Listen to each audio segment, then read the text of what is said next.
Welcome to Synergy Training, Outlook 2010 Shortcuts. Upcoming trainings will be the Tips and Tricks for Windows 7, which will be emailed out to you on May 28th.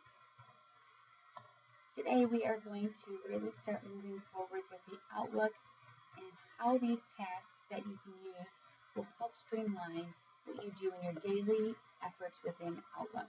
You know, there is a stat out there that says that we spend roughly 13 hours a week dedicated just to checking email, deleting email, writing emails, reading them, kind of all of the above. And that's a lot of time. So if we can streamline some of that, we can get our time back to put it towards more productive and revenue generating activities. So today on our agenda we have Outlook jump list, Outlook in multiple windows, color coding, conversation view, quick steps, searching, and replying with a calendar invite. So we're going to get started right away. I'm going to get out of PowerPoint and get into looking at our Outlook.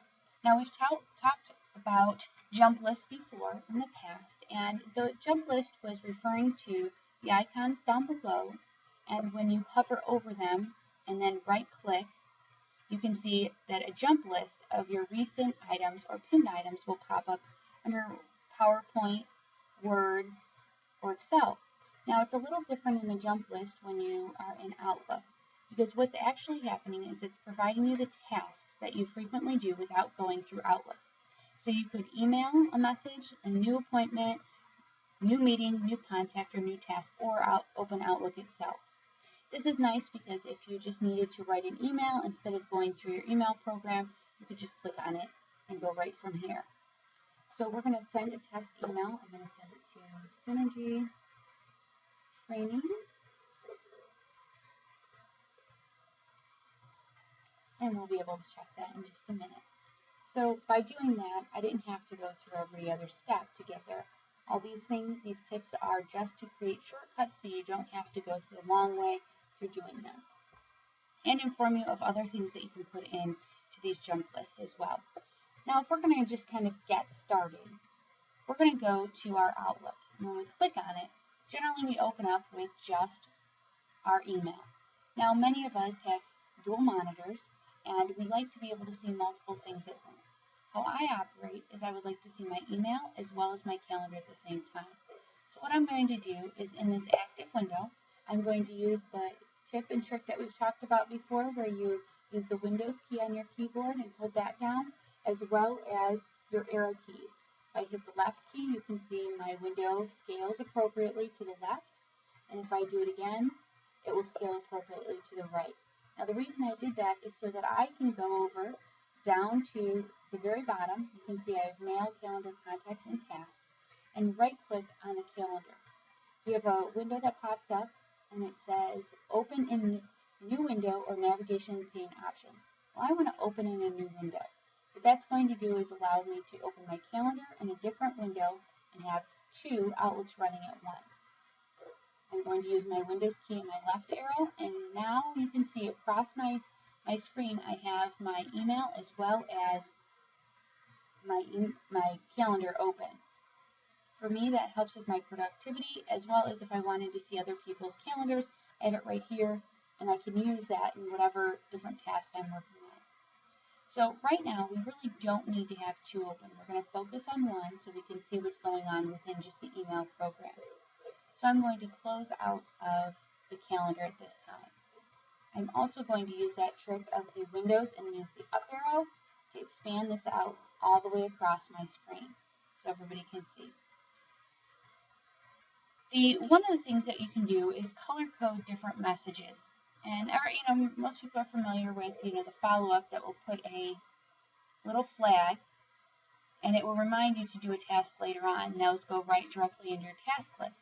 Well, I don't even know that I need to have that on everything. Sometimes I just want to visually see what's coming in more of a color code. So next to it, on the ribbon, there's tags, and the categorizing tag allows you to apply these to conversations as well as calendar invites, so that you can use this to further see conversations in a more of a color-coded manner, or groupings of emails in a color-coded manner. So for example, I want to highlight that this right here, this email that I have, is something that I want to be able to categorize and go back to or pull up, and maybe I have my own little mental notes of how I want to do it. So I'm going to click on the categorize, and I want to make it an orange category. So as you can see, it's a bar across the top, as well as a little bar, a little square here. So we can use it later on, but it also turns everything red.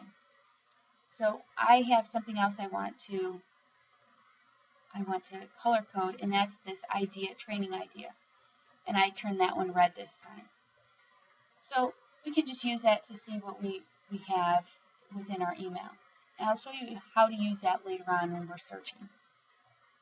Now, I do have multiple conversations going on, and one of the things that drives me crazy is trying to find that one email in that conversation, because so many people reply to all and you can see everything, and then it really clutters my email. So what I like to do is go over to the view on the ribbon and show as a conversation. Showing your messages arranged by conversation expands it and down into one small area. And I'm going to select that.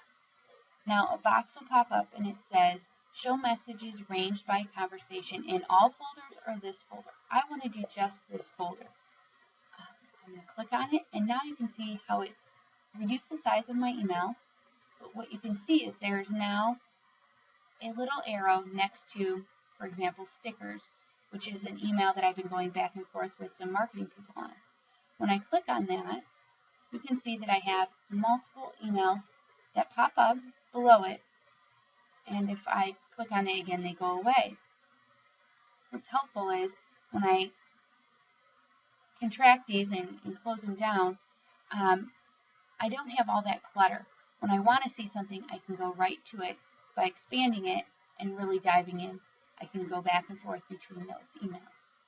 This can also happen in throughout your folders, and as we kind of discussed before, I choose not to do that, but many people do kind of use that.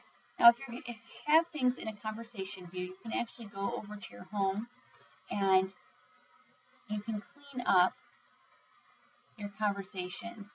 And I choose not to use the cleanup anymore. I turn that off because this is so that I do not have to go back through, and I don't want the computer to automatically delete some of those items for me. I would prefer to do it myself. So I keep that turned off. But what's nice is as you go through and you have, you're now using conversation views, you can also choose what to do with your emails in a much quicker manner.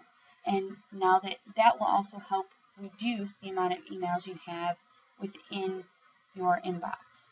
Now, looking at the ribbon at the top, there is a tab called Quick Steps. This will allow you to move the selected emails to a specific folder and mark it as read. We can send it to a group of people. And you can define who that is. We can reply and delete to it. We can send it to a manager.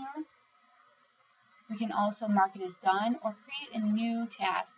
And that would be the quick step you choose to do whatever you would like with. Now, I have this email. I want to send it directly to a specific place, and I have groups. So I'm going to click on this advocacy alert for a board that I'm on, and I want to make sure that it gets right to the right spot. I'm going to send that directly to the group, which I've predefined. Now, I've sent it there, and now I'm done with it. Now, if I really want to find it, I can go back.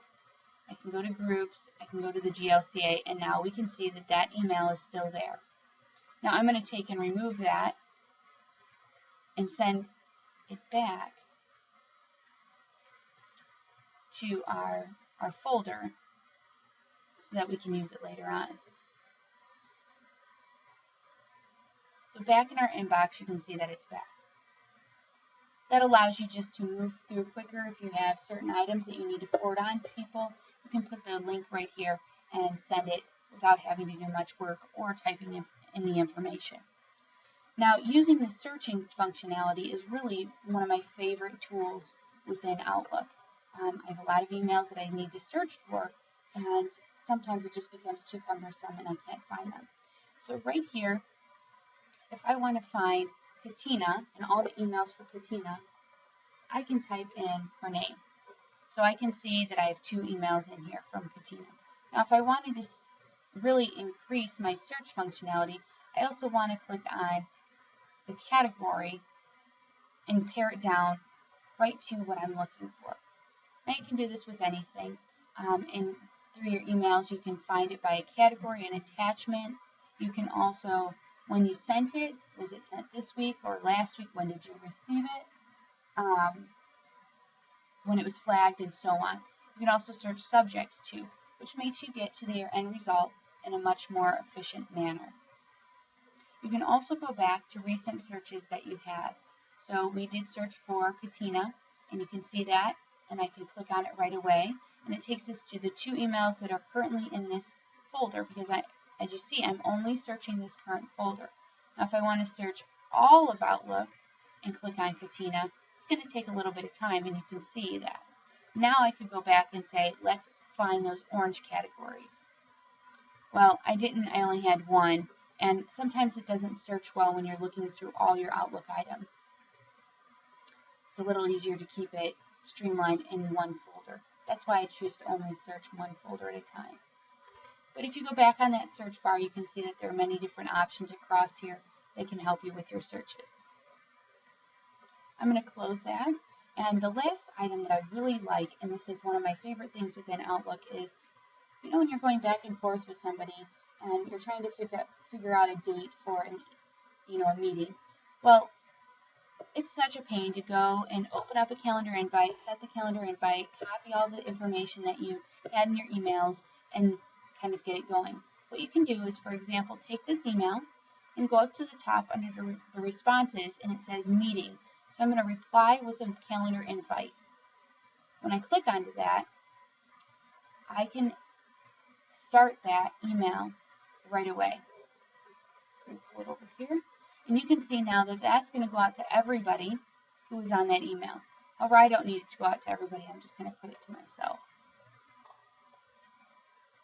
But when I do that, I can fill out all the information, and what you can see is all the email is already attached in here. So I don't have to copy it and paste it in here. So when I hit send, it will populate in my calendar. So if we go back over to that calendar, we can see that that will populate. And I'm going to accept it. And now that you can see that's in there, right in our calendar. So that calendar invite does save a lot of time, and you can just get calendar invites and give people the information needed right away rather than going through your calendar. The standard way of going through and creating a new appointment or meeting.